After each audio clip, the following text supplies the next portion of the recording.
Welcome everyone to NoDQ&A video right here on NoDQ.com and YouTube and wherever else you're watching this. Thanks as always for watching. If you're watching before Sunday night, make sure you check out NoDQ.com's live coverage of TNA Victory Road. Bobby Roode, Sting, going to be a big one for TNA. The countdown to lockdown is on, so make sure you check that out. For now, let's get to your questions. Hey Aaron, 2 questions. Should it have been Mr. T to induct Hogan instead of Sylvester Stallone doing it? And will Mr. T ever be in the Hall of Fame? And what's your predictions on the card for SummerSlam at Staples Center again? I've heard Rock Cena 2, a unification title match, and even Money in the Bank. Let's start off with Mr. T. I think that the reason Sylvester Stallone was chosen to induct Hogan was for the mainstream publicity. And with all due respect to Mr. T, I think Sylvester Stallone is a much bigger name, and having him induct Hogan was a bigger deal. So that's what WWE did, and I don't second guess their decision. And as far as Mr. T being in the Hall of Fame, I think it's a good idea. I think that Mr. T was a very big part of WWE's breakthrough into the mainstream, and it was because of him that I think that WrestleMania was as big as it was. And perhaps if Mr. T wasn't around, I mean, when Mr. T came in, he was fresh off the A-Team, and he was a big deal back then. So he brought a lot of mainstream interest into WWE, and I think he deserves to be in the Hall of Fame. As far as SummerSlam goes, I would love to see Rock versus Cena too. And if they're gonna do a rematch, that's the pay-per-view to do it in Los Angeles. In the Rock's town, where he's a Hollywood star. And I think we might see Money in the Bank. There's been talk about doing Money in the Bank at SummerSlam when Wade Barrett is ready to return from injury. And there's all this talk about how they were going to do Money in the Bank at WrestleMania and have Barrett win it, but because of his injury, they had to change plans. So I could see Money in the Bank happen. I'd love to see it because I'm planning on being there. And by the way, for anybody that's planning on going to SummerSlam, the pre-sale starts this Monday at 10 a.m. Stay tuned to my Twitter feed, twitter.com/NoDQDOTCOM. Hopefully I'll have a pre-sale code up for everybody, and I think there's like 3 or 4 different pre-sales. But the official on-sale date for tickets for the general public is Saturday the 24th of March. So just letting everyone out there know about that. And we'll have more details in the coming weeks, so stay tuned. Hey Aaron, who do you think can be the next super heel like Randy Orton, I'm guessing you're saying, or Triple H? I personally think Wade Barrett could fill the role, or maybe Dolph Ziggler and possibly Drew, but they would have to build him up much more. Answer in video if possible. Yeah, for Drew McIntyre, they would really have to do a lot to build him up to be a super heel. Right now, I think the best guy for the job is Wade Barrett. We just talked about this a minute ago.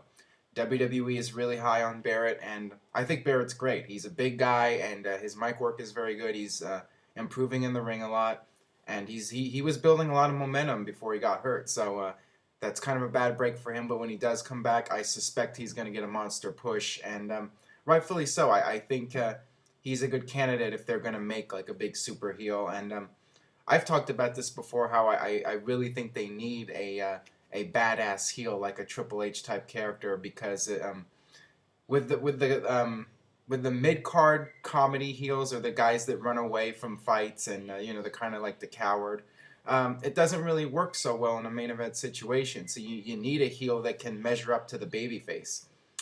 So that's why I think Dolph Ziggler might be a problem. But if they continue to push him and build him up as a great wrestler, I think at some point he could be considered to be a top-level heel. So, but I think Wade Barrett, in terms of being like a super heel, is your best bet. Dear Aaron, big fan of the show. I was wondering, what are your top 5 pay-per-views and why? Keep doing what you're doing. I hope this question makes it on the video. Moody.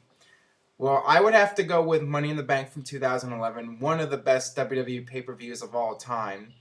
And I'd have to go with SummerSlam 2002 with Triple H and Shawn Michaels and Rock versus Brock, just an awesome pay-per-view. And WrestleMania 17. And, I mean, those are my top 3 right there. And one that I thought was really good pay-per-view back in the day was the Canadian Stampede considered one of the best WWE pay-per-views of that period. Just a great show and a great storyline with Bret Hart's team versus the American team with Steve Austin. And number 5, what would I do number 5? Any of the WrestleManias. I mean WrestleMania 19.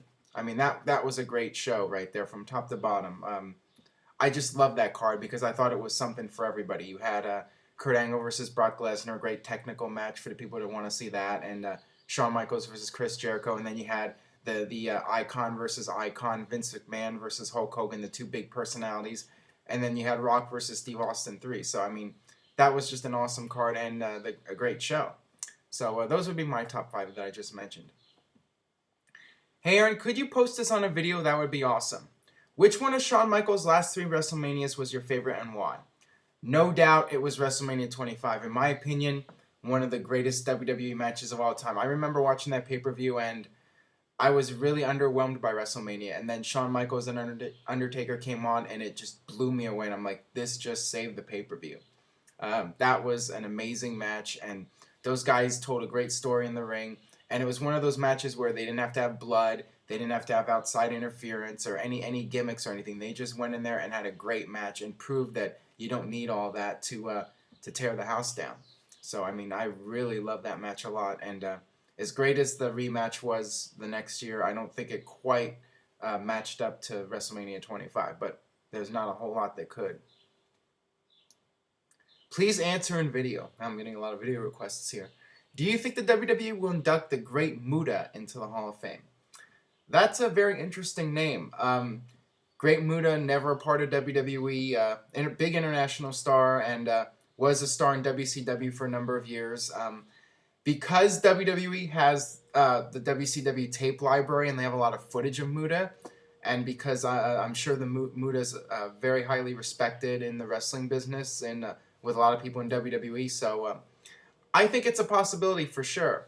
I'm not sure it's at the top of people's list in WWE, at the top, the people that decide who goes in the Hall of Fame, like Vince McMahon. I don't think Great Muta's at the top of his list personally, but I can see it happening at some point, and I think if there's like someone like Triple H would want to induct him. So perhaps down the line, I don't think it's going to happen in the near future, but give it 5-10 years, maybe when Triple H has more power, I definitely see it as a possibility. Do you think it's wrong or an abuse of power by WWE to manipulate the fans into cheering John Cena? Because for a split second, the WWE almost got me. I believe Cena was actually one-upping Rock, LOL. I don't think it's wrong. It's WWE's product. They can do whatever they want with it. So if they want you to cheer John Cena, then they have that right to try to make you feel that way. And if you don't want to cheer for him, then that's entirely up to you.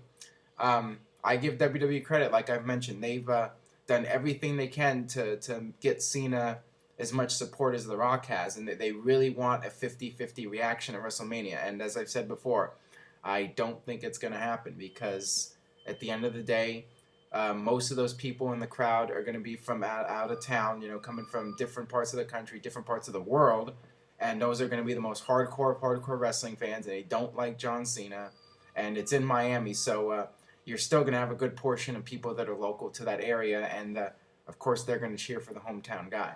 So it's just a situation where they're going to try to get as many people behind Cena as possible, but I mean, at the end of the day, it's probably not going to work. But I mean, it might make somewhat of a difference if they didn't do all this to get people behind Cena.